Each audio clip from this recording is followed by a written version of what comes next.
Shalom, shalom, shalom. C'est l'évangile au peuple, peuple à l'évangile.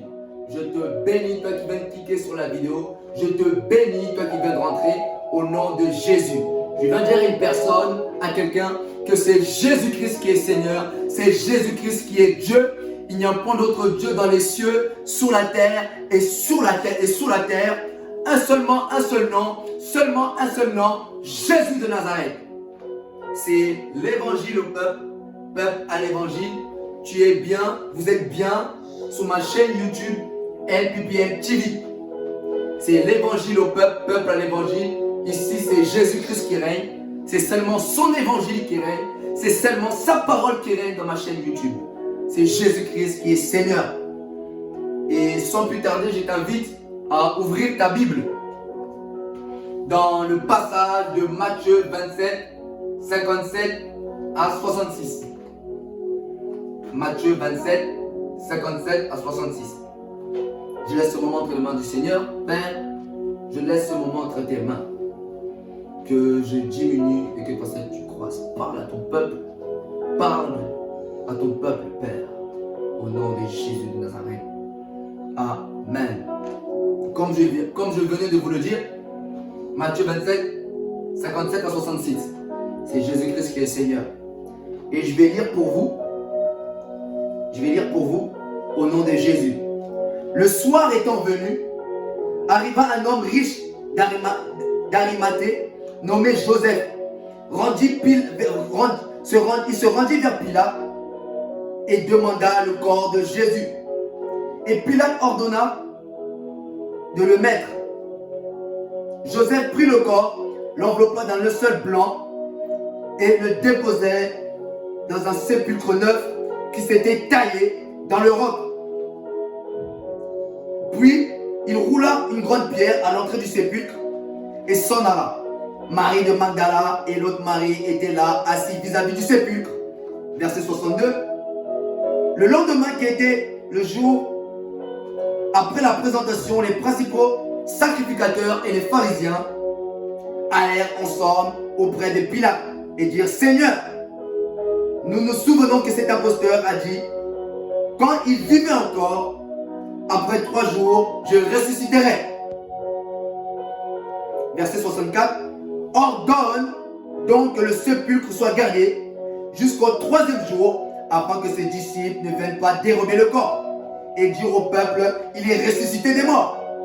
Cette dernière imposture serait pire que la première. Pilate leur dit: vous avez une garde, allez, gardez-le, comme vous l'entendrez. Ils s'en allèrent et s'assurèrent du sépulcre au moyen de la garde, après avoir scellé la pierre. Est-ce que tu peux acclamer pour cette parole? Est-ce que tu peux acclamer pour cette parole au nom de Jésus? Et plus tard, ensuite, un peu après, je vais vous lire Matthieu 28, 1 à 16 durant ma prédication et je vais expliquer en même temps. Et je vais dire à quelqu'un, peut-être toi tu te dis, pourquoi Jésus? Pourquoi Jésus? Pourquoi Jésus? Jésus, tout le temps Jésus, toujours Jésus. Mais oui, toujours Jésus, oui, c'est toujours lui. Qui veux-tu que ce soit d'autre si ce n'est pas lui? Qui veux-tu que ce soit d'autre? C'est Jésus le matin, c'est Jésus l'après-midi, c'est Jésus le soir. Il est le commencement et la fin. Tout commence par lui et tout finit par lui. Et je veux dire à quelqu'un que c'est Jésus-Christ qui est Seigneur. Oui, tout genou fléchit en son nom. Que ce soit dans le monde invisible, que ce soit dans le monde visible, Jésus-Christ est Seigneur. Tout genou fléchit en son nom. Et toute langue confesse que Jésus est Seigneur. Que ce soit dans le monde invisible, que ce soit dans le monde visible, toute langue confesse que Jésus-Christ est Seigneur. Si tu le crois, dis Amen bien. Si tu le crois, dis Amen bien. Je n'ai pas entendu ton Amen, mon frère. Je n'ai pas entendu ton Amen, ma soeur. Dis Amen bien. Dis avec moi, Jésus-Christ est Seigneur. Dis-le avec moi. Répète-le à haute voix. Jésus-Christ est Seigneur. Oui, je dis Amen à tes déclarations, mon frère. Je dis Amen à tes déclarations, ma soeur. Oui. Et toi, peut-être tu n'as pas dit Jésus-Christ est Seigneur. À travers cette prédication, tu le diras. Tu confesseras que Jésus-Christ est Seigneur. Jusqu'à présent, c'était seulement l'introduction. C'était seulement l'introduction. Maintenant, je commence mon message. La Bible dit, comme je venais de vous le dire, dans Matthieu 27, 57, 66, la Bible dit comme ceci au verset 57, le soir étant venu, arriva un homme riche d'Arimathée, nommé Joseph. Au verset 58, la Bible dit, lequel était aussi disciple de Jésus. Vous savez, la Bible dit, le soir étant venu. Vous savez, dans une journée, il y a toujours une matinée. Dans une journée, il y a toujours un après-midi. Dans une journée, il y a toujours un soir. Et je vais vous raconter en quelques mots. Je vais revenir quelques heures plus tôt de cette journée. Comme je vous l'ai dit, dans une journée, il y a toujours une matinée. Il y a toujours un matin. Et cette matinée-là, ce matin-là, Jésus comparut devant Pilate. Jésus comparut devant Ponce Pilate, le gouverneur. Après avoir lié Jésus la veille, après l'avoir saisi la veille, après avoir mis la main sur lui la veille, plus précisément à Gethsemane, nous connaissons tous l'histoire. Le matin, on emmenait Jésus. Le matin, on livrait Jésus à Ponce Pilate. On l'amena devant Ponce Pilate. Jésus comparut devant Pilate. On l'interrogea ce matin-là. Il passait l'interrogatoire. C'était son tribunal. C'était le tribunal ce jour-là. C'était son jugement ce jour-là. Il était devant la cour. On lui posait des questions. On lui posait des questions. On l'interrogeait. On l'interrogeait. Des questions telles que, es-tu le roi des Juifs? On lui posait des questions telles que, es-tu le roi des Juifs ce matin-là? On lui posait des questions. On lui posait des questions. On lui posait des questions telles que, n'attends-tu pas? Combien de choses il t'accuse? Il y avait le monde ce matin-là. Il y avait la foule ce matin-là. Il y avait le peuple qui était là. Ceux-là qui ne l'aimaient pas étaient là. Ceux-là qui détestaient étaient là. Ils étaient tous là au premier rang. Tous au premier rang, ceux qui le détestaient. Tous au premier rang, ceux qui le détestaient. Ceux qui ne l'aimaient pas. Ils étaient tous là en train de regarder. En train d'admirer, de regarder le spectacle. Eux tous donnaient leur avis. Ils donnaient tous leur avis ce jour-là. Tout le monde criait. Ça criait de gauche à droite. J'imagine que si ce jugement, ce tribunal, ce jour-là était dans notre génération, le tribunal, le jugement de Jésus allait être médiatisé d'une manière terrible. Parce que tout le monde était là. Tout le monde était là au rendez-vous pour voir le jugement de Jésus. Tout le monde était là pour voir quelle serait la sentence pour Jésus. Jusqu'au point où Pilate se dit, que ferais-je de Jésus qu'on appelle le Christ? Que ferais-je? Au point où le monde crie, le monde manifeste, au point où Pilate se pose la question, que ferais-je de Jésus qu'on appelle Christ? Tous ceux-là qui ne l'aimaient pas, ses ennemis, ces personnes qui étaient méchants avec lui, ils répondirent ce matin-là, crucifiez-le! Eux tous répondirent, le monde répondirent, crucifiez-le! Crucifiez-le! Crucifiez-le! Ils criaient. Mais pourquoi autant de méchanceté? Pourquoi? Pourquoi autant de méchanceté? Pourquoi autant de haine autour de chez Jésus? Qu'est-ce que Jésus a fait pour que la foule se déchaîne ainsi? Pour qu'au tribunal, il y ait autant de bruit? Qu'est-ce que Jésus a commis? Au point où Pilate se pose même la question. Pendant ceux-là qui hurlaient, ceux-là qui gueulaient, qui criaient, crucifiez-le! Crucifiez-le! Mais quel mal a-t-il fait? Et ils crièrent encore plus fort, la foule était là, ils criaient encore plus fort. Pilate dit, mais qu'est-ce qu'il a fait? Qu'est-ce que Jésus a fait? Il crie encore plus fort, crucifiez-le! La foule ne voulait rien savoir. La foule ne veut rien entendre. Eux, leur désir, c'était de crucifier Jésus. Seul contre tous. Et Pilate prit de l'eau. Lorsqu'il a entendu ces déclarations de la foule, Pilate, il a pris de l'eau. Pilate se lava les mains. Regardez les déclarations de Pilate. Lorsqu'il a entendu que la foule criait, Pilate prit de l'eau. Il prit de l'eau, il se lava les mains. Et regardez ces déclarations. Je suis innocent du sang de ce juste. Et toute la foule, tout le peuple disait, et ils ont répondu, que son sang retombe sur nous. Je répète, pendant que Pilate prit l'eau, se lava les mains, il dit non, moi je ne vais pas être l'auteur, le commanditaire de ce crime, je ne vais pas mettre la main sur lui, faites ce que vous voulez. Il a pris l'eau, il lava ses mains. Je me retire. C'est pas moi qui va prendre la décision. C'est pas moi, faites ce que vous voulez. Et le peuple répondit que son sang retombe sur nous. Et vous savez, j'ouvre une parenthèse, ce passage était prophétique. Parce que Pilate dit, je suis innocent du sang de ce juste. Et la foule dit, juste après, que son sang retombe sur nous. Et c'est ça, le sacrifice de Jésus à la croix. Il a payé par son sang. Non pas à prix d'argent, mais par son propre sang. Il a payé tes dettes par son sang. Il a payé pour tes péchés par son sang. Il a payé pour tout ce que tu as pu faire dans le passé par son sang. Il y a eu un paiement. Oui, effectivement, ce que la foule disait, ils ne s'en rendaient pas compte de ce qu'ils disaient. Mais prophétiquement, c'est ce qui s'est passé à l'œuvre de la croix. Jésus a payé pour tes péchés par son sang.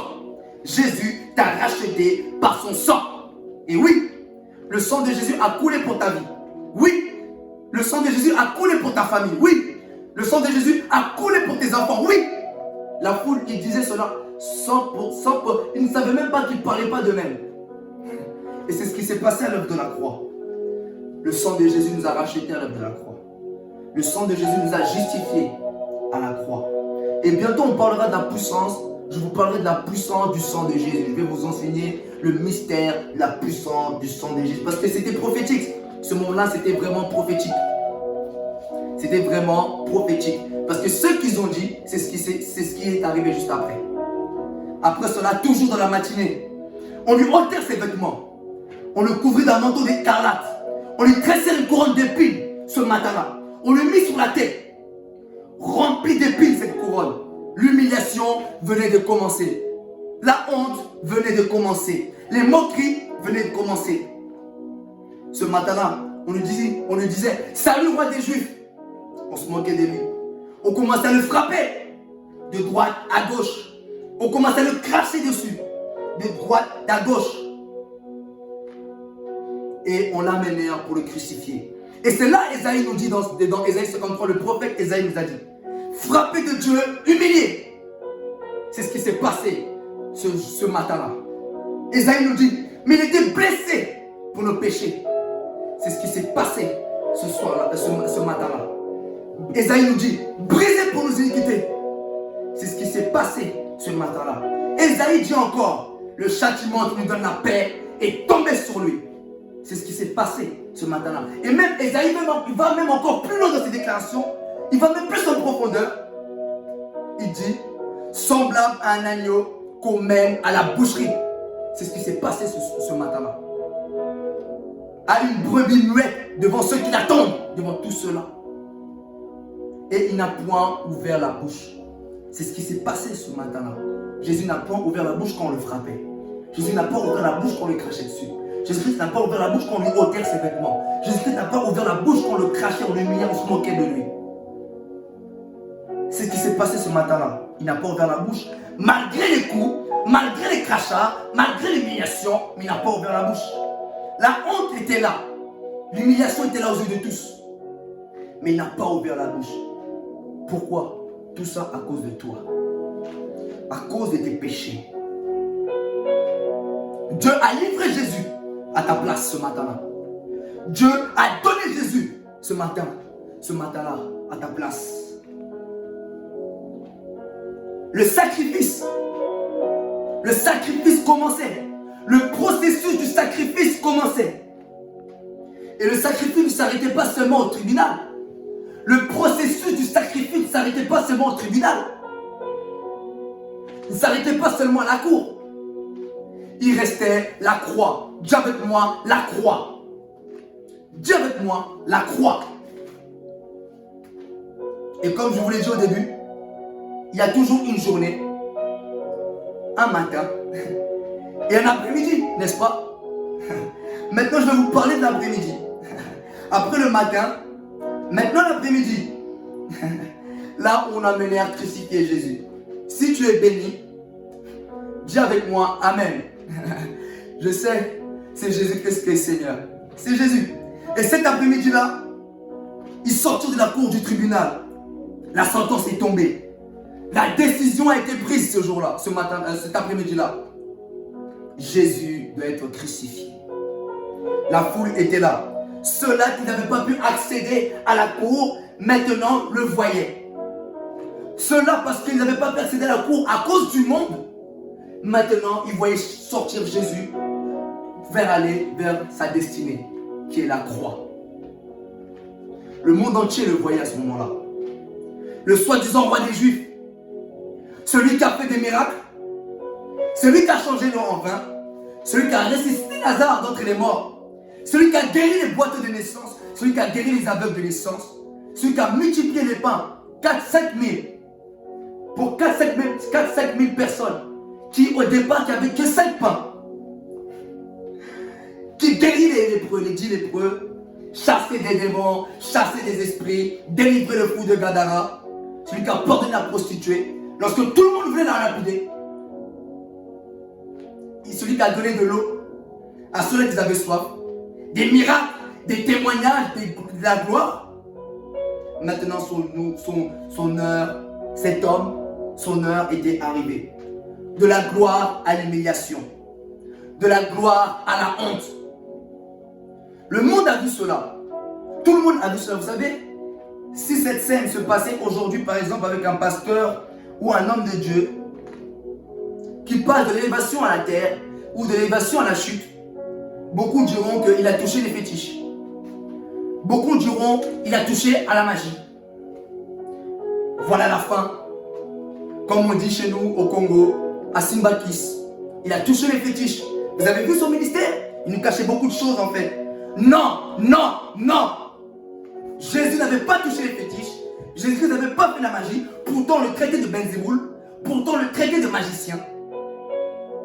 Mais il a fait cela pour toi et moi.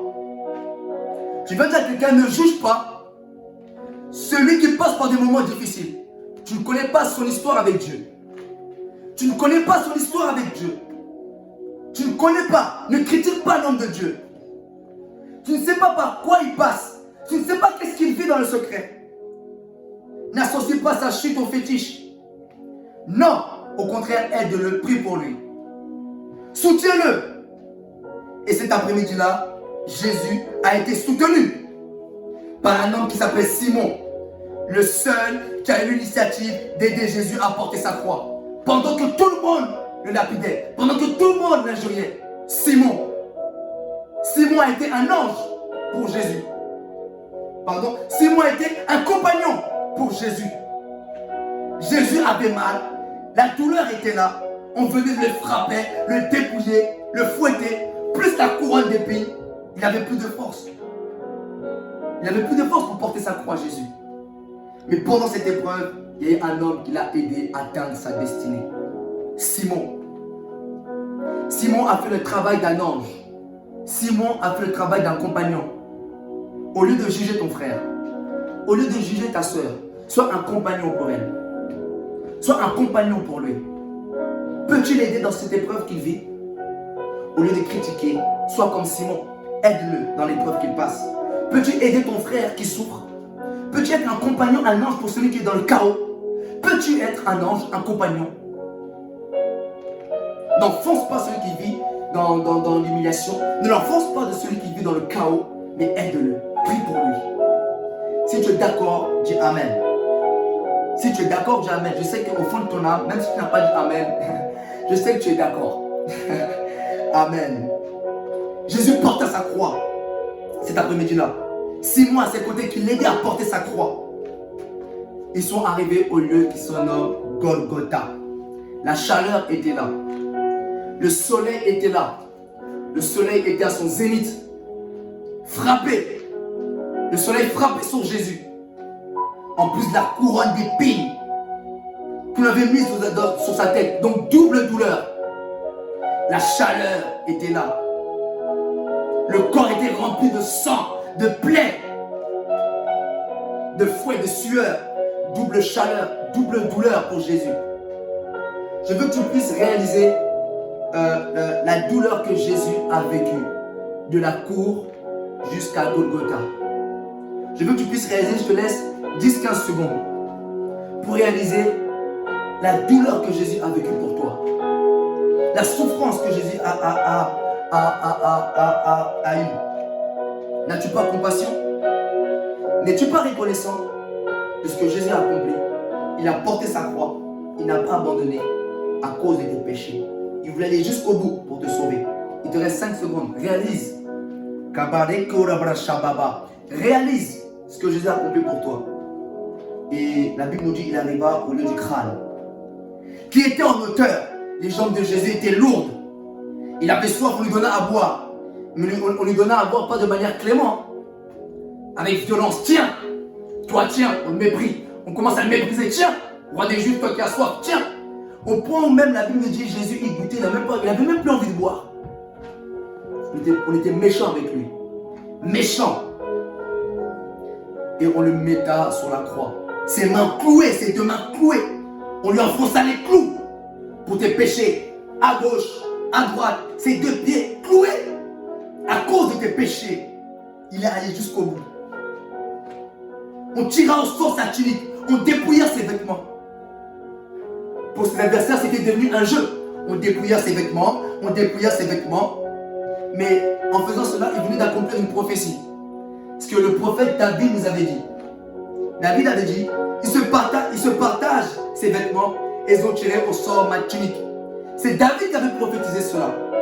Je vais dire à quelqu'un, ce que Dieu a dit dans ta vie, ça s'accomplira certainement. Je vais dire à quelqu'un, peu importe le temps que ça va prendre, peu importe le nombre des années, mais ça finira par s'accomplir. Si tu es d'accord, dis Amen. Et cet après-midi-là, on écrivit au-dessus de sa tête, celui-ci est le roi des Juifs.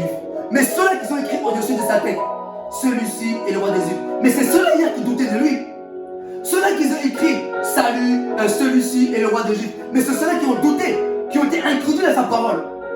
Je vais dire à quelqu'un, ceux-là qui ne croyaient pas en toi, ceux-là qui ne croyaient pas à ton travail, ceux-là qui ne croyaient pas en ton Dieu, je vais dire à quelqu'un, ils finiront par les dire et ils finiront par l'écrire. Si tu es d'accord, dis Amen et bien.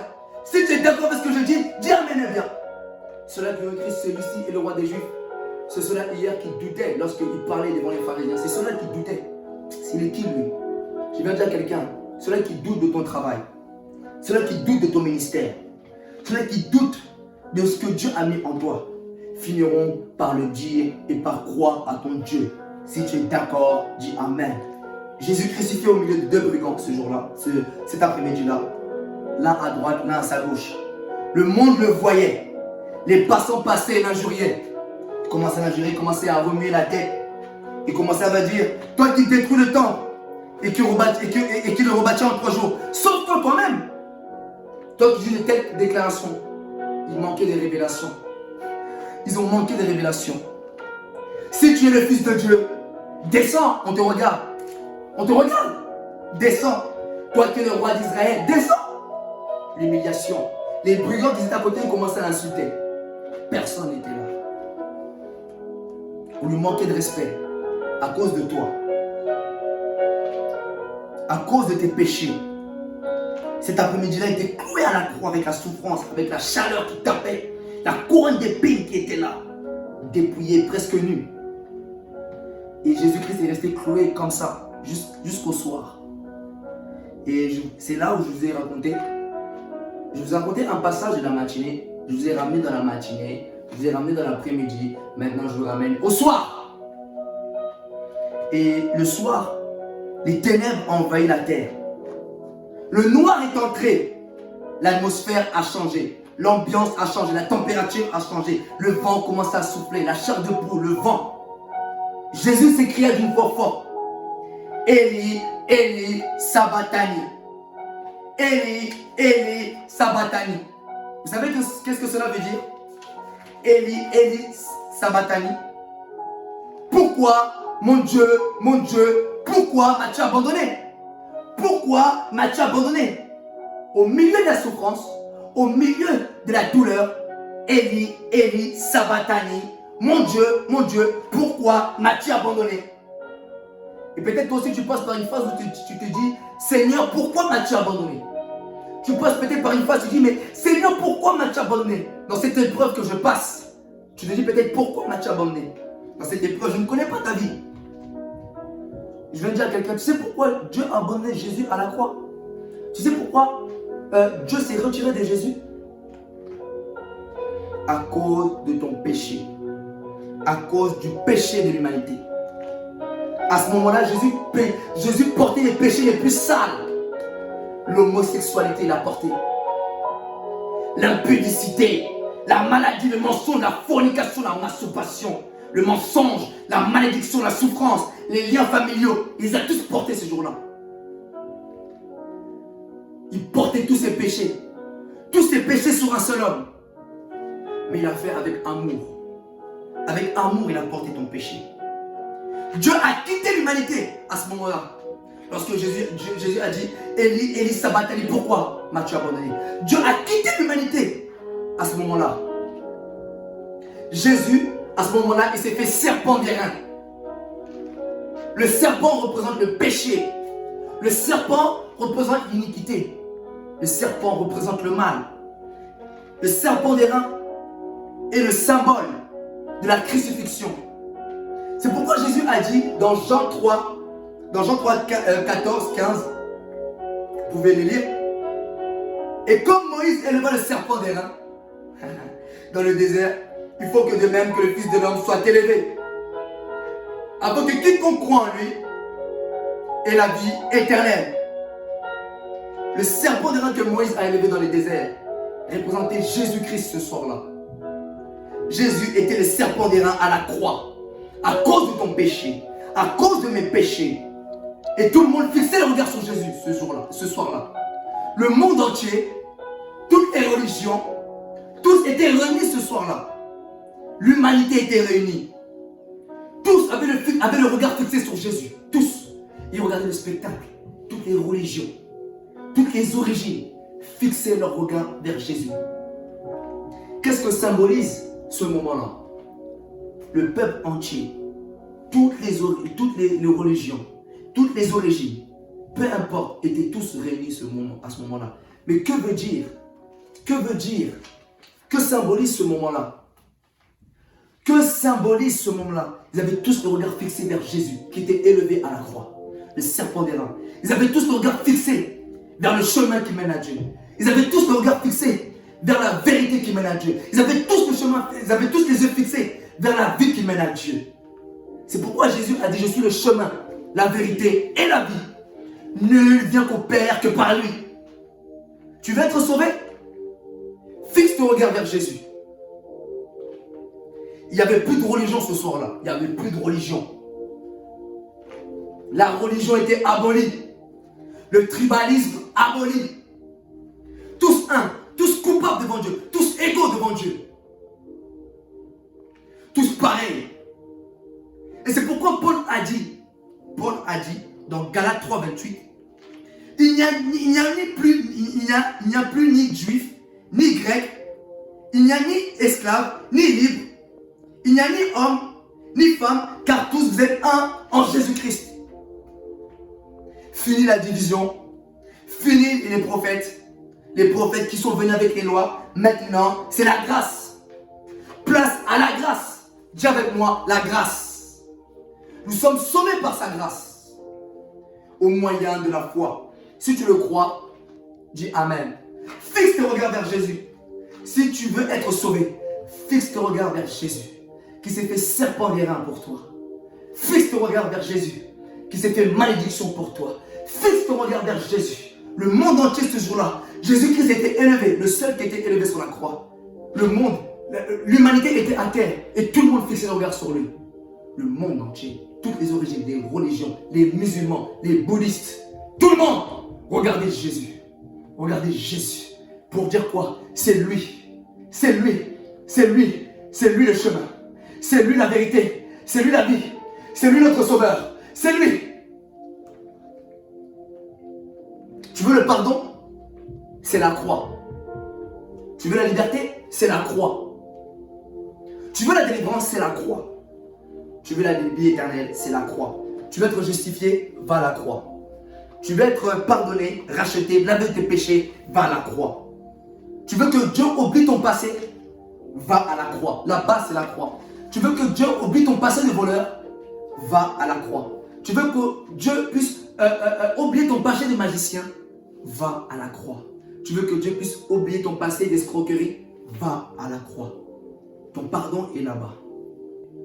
Voilà ce que symbolisait ce soir-là. Et Jésus poussa un grand cri de nouveau. Il poussa un grand cri dans la souffrance, dans la douleur. Pendant qu'il y avait le silence de Dieu.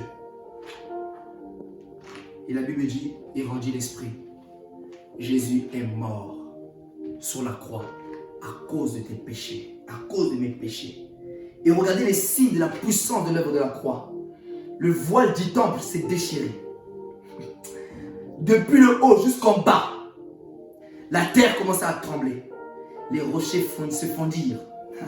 Les sépulcres s'ouvrirent. Et plusieurs qui étaient morts ressuscitaient ce jour-là. Vous savez qu'est-ce que cela veut dire? Le voile du temple était déchiré. Vous savez cela signifie quoi? On a tous accès au Père. On a tous accès à Dieu à travers Jésus-Christ. Tous. Pourquoi? Parce que dans le temple, ce n'est pas tout le monde qui avait libre accès. C'était que les sacrificateurs qui avaient libre accès. Parce qu'il y avait 3 dimensions. Il y avait le parvis, les lieux saints et les lieux très saints. Et les lieux très saints, c'était que réservé aux sacrificateurs. Ce n'est pas tout le monde qui avait accès. Ce n'est pas tout le monde. Mais parce que le voile s'est déchiré, tout le monde a accès au Père. Tout le monde a accès à Dieu. Peu importe ton passé, tu as accès à Dieu à travers le sacrifice de Jésus. Dis avec moi, j'ai accès à Dieu à travers Jésus. Répète, dis j'ai accès. Plus de condamnation. Tu as accès au Père. Le monde à ce moment-là venait d'être pardonné. Le Père avait accepté le sacrifice de Jésus. Dis avec moi, Amen. Je vous ai parlé de la matinée. Je vais ramener au tribunal, à la cour. Je vais ramener à l'après-midi, à la crucifixion. Je vais ramener à la croix lorsqu'il est mort. Maintenant, place à la résurrection. Et c'est là le thème de mon message. La résurrection du Christ. Dis avec moi, la résurrection du Christ. Oui. Dis avec moi, la résurrection du Christ. Voilà le thème de mon message. Et avant tout, après avoir écouté ce début, veux-tu accepter Jésus dans ta vie? Veux-tu le reconnaître? Veux-tu reconnaître l'œuvre de la croix pour toi? Toi qui écoutes ce message, ce n'est pas un hasard que tu es tombé sur son message. Dieu t'aime. Dieu ne te juge pas. Dieu ne te condamne pas. Mais fixe ton regard sur lui. Ouvre ton cœur. Il veut demeurer dans ton cœur. Il veut te sauver. Il veut t'accorder une nouvelle identité que le monde ne peut t'accorder. À dater de ce jour, si tu le crois. Es-tu prêt à sacrifier ta vie pour Jésus? Es-tu prêt à sacrifier ta jeunesse pour Jésus? Comme il a fait pour lui, comme il a fait pour toi, il a sacrifié sa propre vie. Répète après moi, si tu veux donner ta vie à Jésus. Et ensuite, je t'emmène dans la résurrection de Jésus, de Christ.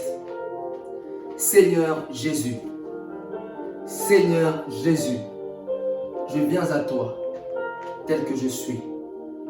Je reconnais mes péchés. Je reconnais que je suis pécheur. Je viens à toi, je te donne ma vie. Je reconnais l'œuvre de la croix à dater de ce jour. Et je crois que Dieu t'a envoyé pour que je sois sauvé. Et je crois dans mon cœur que tu es ressuscité des morts. Et je confesse de ma bouche que Jésus-Christ est Seigneur. À l'instant même, tu fais cette telle déclaration, tu es sauvé. Sauvé, c'est fini, libre. Garde ta foi. Préserve ta foi. C'est ta foi qui te mènera au ciel. Ne perds pas ta foi, ne perds pas ta foi. Tu perds ta foi, tu perds ton salut. Parce que ta foi est attachée au salut. On a tout par la foi. On reçoit tout par la foi. Nous sommes sauvés par la foi. La guérison par la foi.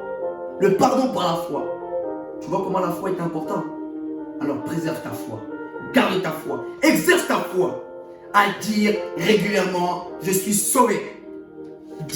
à dire régulièrement, je suis sauvé, je suis sauvé, je suis sauvé. Exerce ta foi à le dire tout le temps. Chaque jour, chaque seconde, je suis sauvé. Exerce ta foi. Ne donne pas de repos à ta foi. Ne donne pas du repos à ta foi. Exerce ta foi à dire tout le temps, je suis sauvé. Et le soir étant venu, comme la Bible nous dit dans le verset 57, vous savez, je vous ai fait voyager, je vous ai ramené de la matinée, l'après-midi, l'après-midi vers le soir. Maintenant, je te ramène vers la résurrection du Christ. Le soir étant venu, la Bible nous dit dans le verset 57, un homme riche, d'Arimathée, excusez-moi, nommé Joseph, lequel était aussi disciple de Jésus. Vous savez, à ce moment-là, Joseph, c'est celui qui est venu récupérer le corps de Jésus. Vous savez, Joseph avait une mission précise. Moi je dis, il avait une mission précise du Père de récupérer le corps de Jésus. La Bible dit, lequel aussi était disciple de Jésus. Et la Bible dit, il s'est rendu vers Pilate et demanda le corps de Jésus. Et Pilate ordonna de le remettre. Joseph prit le corps, l'enveloppa dans un seul blanc et le déposa dans un sépulcre neuf qui s'est fait tailler dans le roc. Puis il roula une grande pierre à l'entrée du sépulcre et il s'en alla. Vous savez, Joseph avait une mission précise. Le même corps qui a été crucifié, c'est le même corps qui doit rentrer au sépulcre. Le même corps qui a été fouetté, le même corps qui a été injurié, frappé, c'est le même corps qui doit rentrer au sépulcre. Le même Jésus qui a été élevé sur la croix comme serpent d'airain. C'était le même qui devait rentrer aussi au tombeau. C'était pas un autre corps, mais c'était Jésus-Christ. Moi je dis, Joseph, il avait une mission précise du Père, précise. Ne perds pas le corps de Jésus, parce que c'est à travers ce corps, c'est lui que je vais ressusciter. C'est pas un autre, mais c'est lui que je vais ressusciter. Je vais dire à quelqu'un, je ne sais pas qu'est-ce qui a été frappé dans ta vie. Je ne sais pas qu'est-ce qui a été détruit dans ta vie. Mais je viens dire, cette même chose qui a été détruite, c'est cette même chose qui va ressusciter. Ce qui t'était cher, c'est cette même chose qui va ressusciter. Jésus ne va pas changer. Parce qu'on dirait qu'il n'est pas Dieu. On dirait qu'il est incapable. On dirait qu'il n'est pas tout puissant. Je ne sais pas qu'est-ce que tu as perdu. Je ne sais pas qu'est-ce qui a été frappé, détruit, dépouillé, laissé à nu. C'est cette même chose que Jésus va ressusciter. Si tu le crois, dis Amen. Si tu le crois, dis Amen. Et la Bible dit, Joseph l'enveloppa. Il l'enveloppa dans un seul blanc. Non seulement dans un seul blanc, et la Bible dit, il le mit dans le sépulcre, dans un sépulcre neuf. Ceux-là qui disent que le corps de Jésus a été volé. Regardez les signes, regardez comment Dieu fait les choses. Dans un sépulcre neuf. Les gens qui disent que le corps de Jésus a été volé. Le sépulcre intérieur était neuf. Ce jour-là, vous pouvez demander, je ne sais pas, ramenez-moi des théologiens. Ramenez-moi. On dit qu'il est rentré dans un sépulcre neuf. Et si on a volé le corps de Jésus, si on ramène les experts, aujourd'hui le monde a évolué, la technologie a évolué. S'il y avait les experts à ce moment-là, combien de traces de pas, des pieds il y avait dans le sépulcre, puisque le sépulcre était neuf. Ceux qui disent qu'on a volé le corps de Jésus.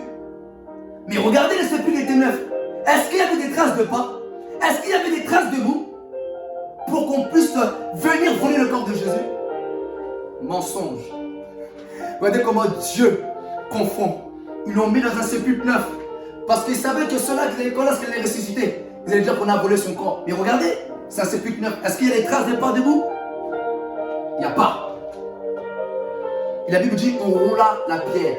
L'obstacle numéro 1, c'était on n'enveloppa Jésus. L'obstacle numéro 2, on le mettait dans le sépulcre. Et l'obstacle numéro 3, on ferma le sépulcre avec une grosse pierre.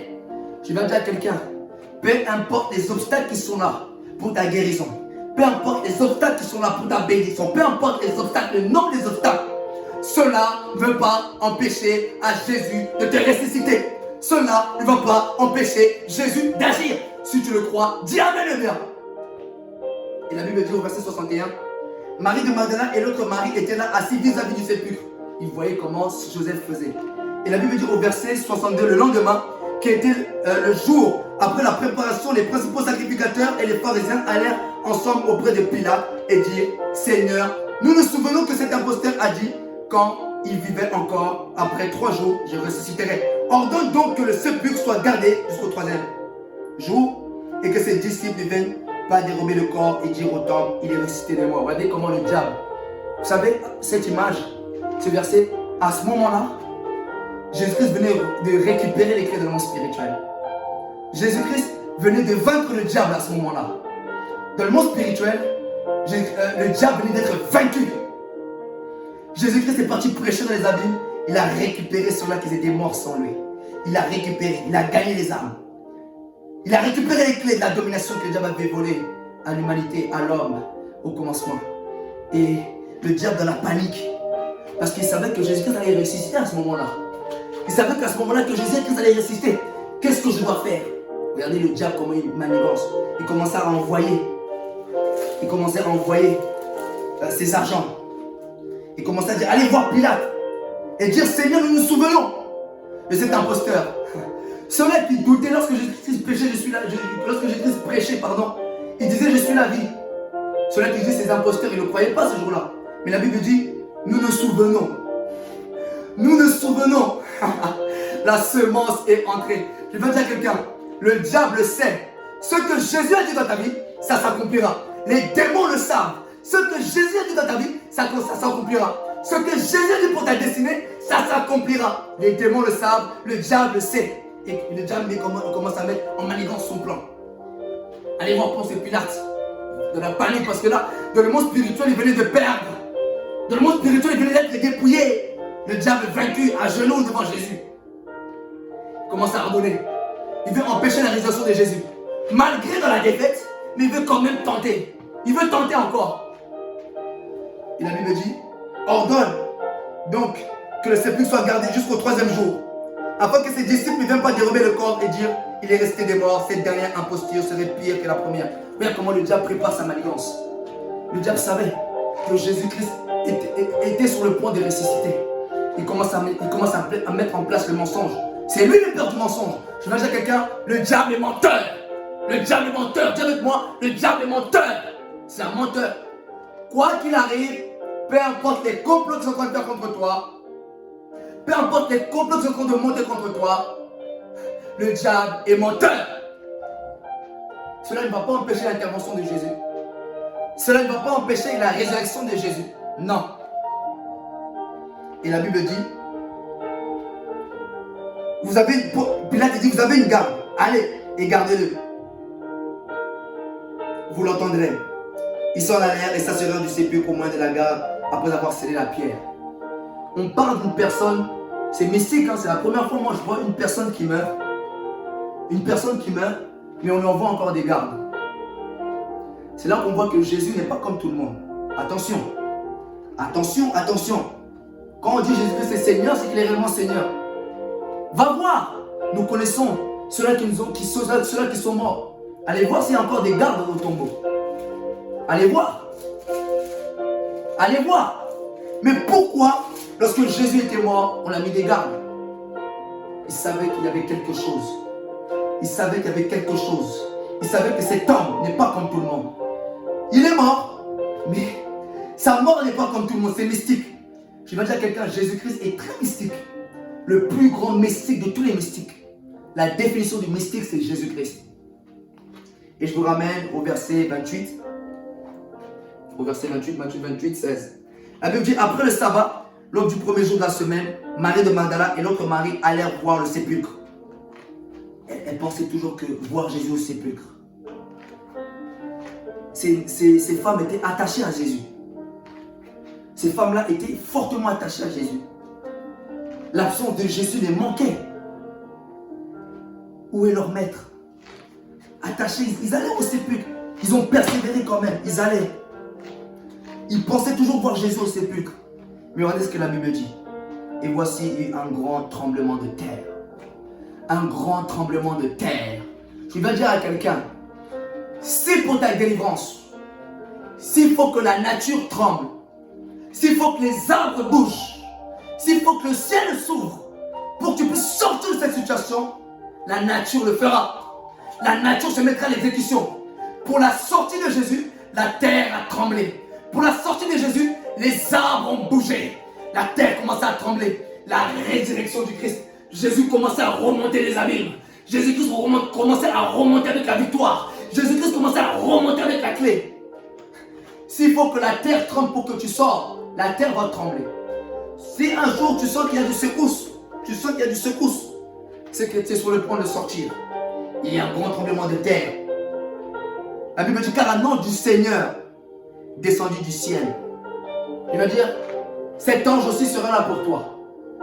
Il y a un ange qui arrive. Il y a un ange qui arrive. Il ne viendra pas parler avec tes adversaires. Il ne viendra pas parler avec tes adversaires. Il ne viendra pas faire copain et il viendra exécuter ce que le Père lui a dit. Gabriel, va là-bas. Michael, c'est son temps de sortir. Je ne sais pas comment tu t'appelles. Mais Dieu enverra son ange pour que tu sortes. Si tu le crois, dis Amen. Et la Bible dit, cet ange roula la pierre et s'assit dessus. Tu vas dire, cet ange roulera cela qui t'a bloqué longtemps. Ce qui te bloquait longtemps. Ce qui t'a maintenu longtemps dans une situation. Cet ange qui représente l'ange de l'Éternel viendra rouler cette pierre que toi tu ne peux pas rouler, que l'homme ne peut pas rouler. C'est seulement Dieu qui peut le faire. Et la Bible dit, il s'assoit dessus. Et la Bible décrit, son aspect était comme l'éclair et son vêtement blanc comme la neige. Les gardes tremblèrent de peur.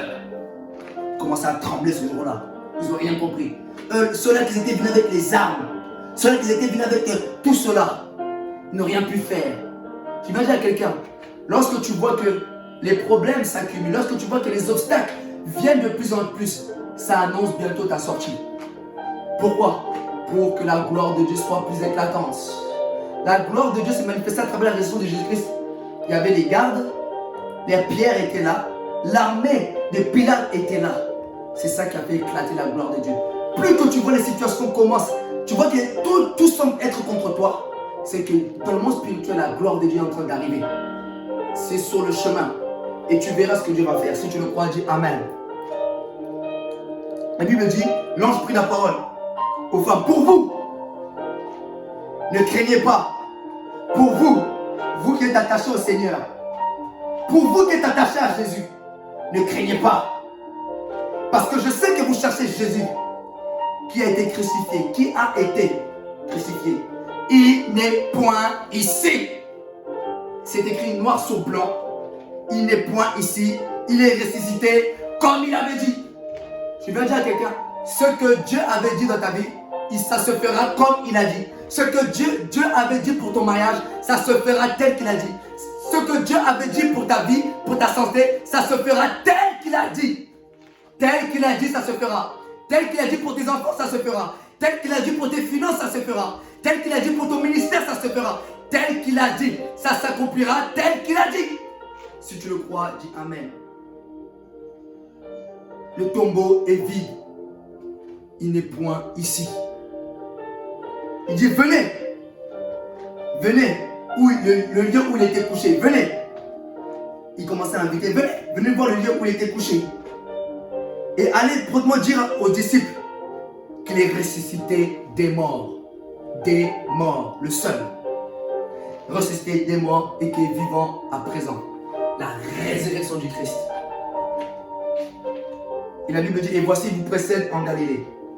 Et la Bible dit, elle s'éloigna promptement du sépulcre avec crainte et avec une grande joie. C'est Marie de Magdala, ses filles, qui venaient la tête baissée, tristes, sont reparties la tête haute avec la joie. Je vais dire à quelqu'un, tel sera ton partage. Tel sera ton partage après cette prédication.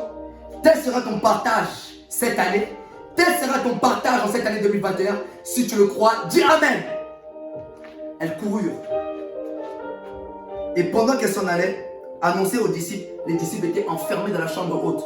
Ils avaient peur. Jésus vint à leur rencontre. Et Jésus leur dit, je vous salue. Très poli. Je vous salue. Celui qui était mort est ressuscité et il parle. Toi qui doutes de l'existence de Jésus, il est vivant. Réellement, la résurrection du Christ. Il est réellement vivant. Le tombeau est vide. Célébrons la Pâque. Christ est notre Pâque. Le tombeau est vide.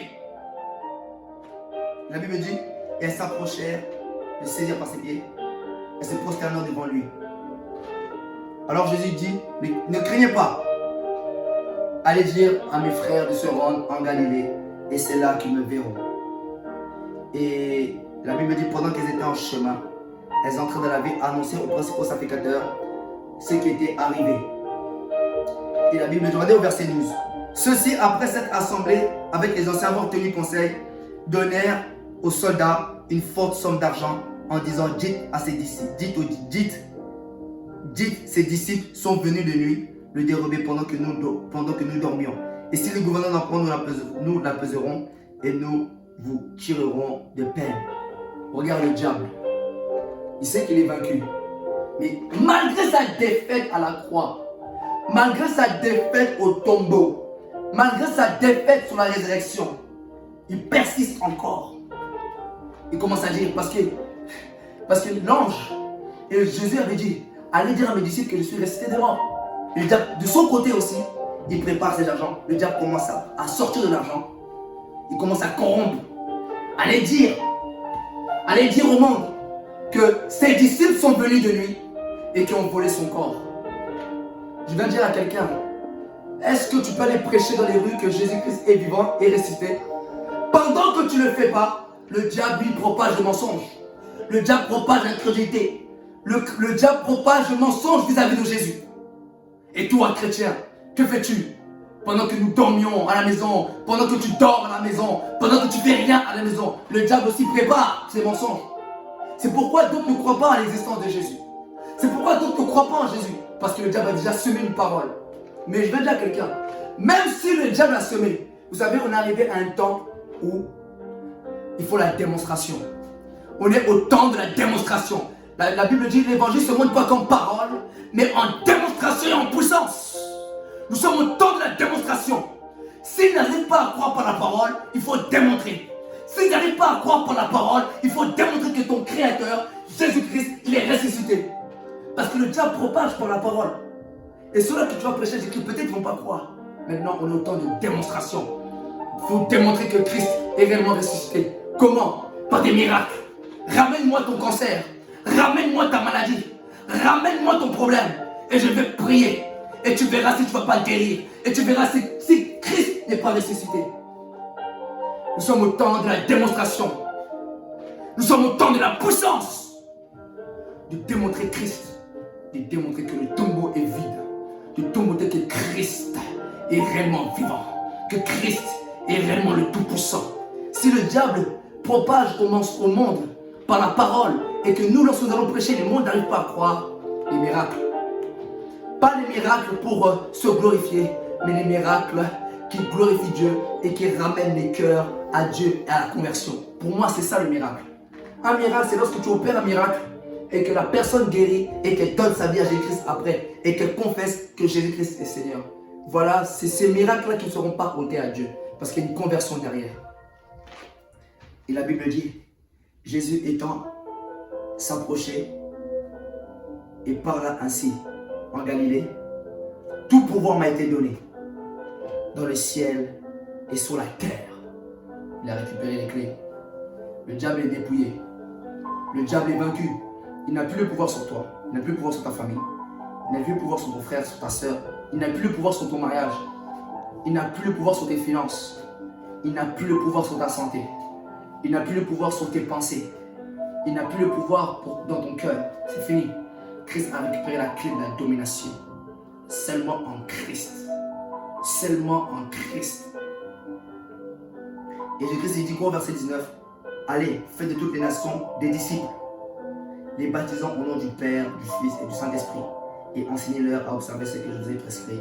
Et voici, je suis avec vous tous les jours jusqu'à la fin du monde. Jésus-Christ est Seigneur. La résurrection du Christ. Il a dit, allez dire à toutes les nations que je suis vivant. Baptisez-les au nom du Père, du Fils et du Saint-Esprit. Et lorsqu'on regarde dans Actes, en réalité, c'est au nom de Jésus qu'il faut les baptiser. Parce que c'est le Saint-Esprit qui l'a révélé. C'est au nom de Jésus. C'est Jésus-Christ. Peux-tu aller prêcher au monde que Jésus-Christ est ressuscité? Peux-tu aller prêcher au monde que Jésus-Christ est vivant? Je ne te parle pas d'un mythe. Je ne te parle pas d'une histoire. Je ne te parle pas d'une histoire, d'un conte de fées. Je te parle de la vérité. La résurrection du Christ. C'est ton partage.